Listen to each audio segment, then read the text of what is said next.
Now, turning to our hemp headlines, we've got a very important segment here we need to get to in our hemp headlines, and this is something of import to all people in Oregon. This is a big alert to all of the activists in Oregon and all the people that are concerned about the medical marijuana law and program that we have. And it's an assault on OMA that is now coming from Dan Harmon, who's the chairman of the Drug-Free Workplace Legislative Group.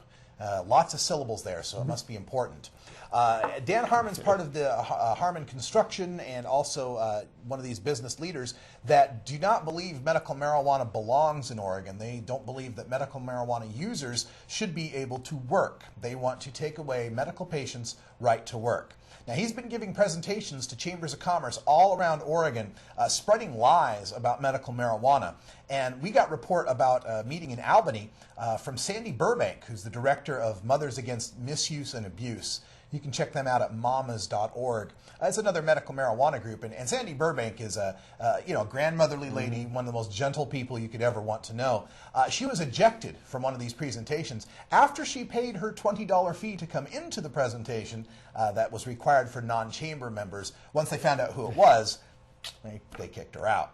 Now, the thing that we have to worry about here in this this Dan Harmon presentation here is how the ideas that he has about medical marijuana. If we could just move to the next slide on this one. When he's speaking to the Albany Chamber, he says that medical marijuana patients in the workplace would lead to concerns about workplace safety, legal liability, the potential loss of federal contracts, and he also claims that the Oregon Medical Marijuana Act is, quote, being widely abused, end quote.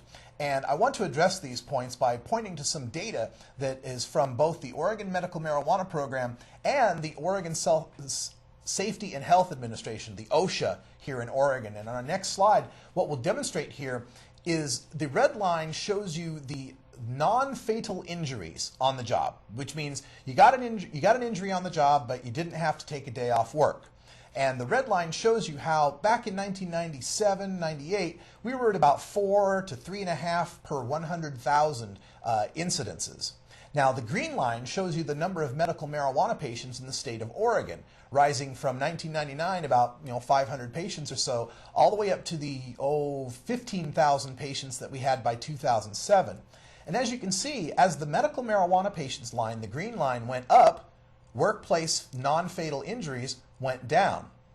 Now, in our next slide, we can see a comparison of the injuries that required a workday lost, which means you got injured severely enough you had to leave work. Again, as the green medical marijuana line goes up with the number of patients, the red line showing the number of loss of workday injuries in Oregon from Oregon's own state databases, that line is going down too. And finally, to cap it off, workplace fatalities, people who actually died in the workplace. Now, this number jumps around a little bit, but again, from when medical marijuana first started, there were between 50 and 60 deaths in the workplace, and after so many patients got registered, the number again went down to between 40 and 50 deaths in the workplace. So if Dan Harmon is wanting to claim that the medical marijuana patients in the workplace lead to safety issues in the workplace, the data are just not bearing that out. As you can see from those graphs. Now, we're not trying to say that medical marijuana made the workplace safer. That's not, we can't claim that. But if the medical marijuana made the workplace more dangerous, how come the numbers didn't go up as we approached 20,000 patients? Now, the reason why is because Harmon himself admits that his work is a moral crusade. Harmon says that the OMA says something about permissiveness in this state, and we've got to stop this permissiveness. So once again, we're talking about a moral crusader here, a business leader who just does not believe in medical marijuana.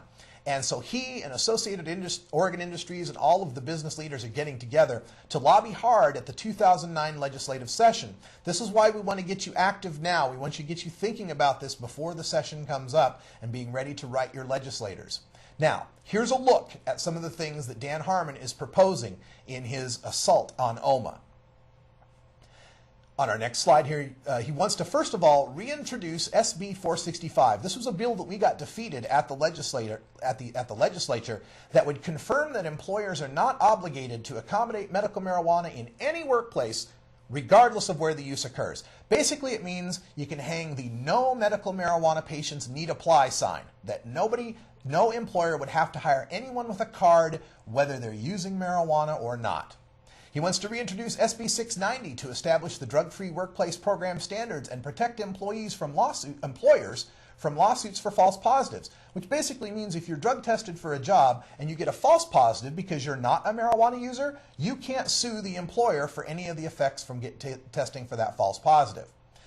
The other effects that he wants to introduce here is a new bill to introduce to OMA, and he wants to reduce the possession amount from the current 24 ounces to 2 ounces. Think about that, 2 ounces for a patient. He wants to reduce the number of plants that we can grow from the 6 mature and 18 immature down to 3 plants. And in a strange thing here that I've never heard from anyone trying to set a maximum reasonable plant size. Like no plants can be above, say, 5 feet or 6 feet or whatever we decide on. And he wants to prohibit communal grows, meaning only one address could have a grow site of 3 plants.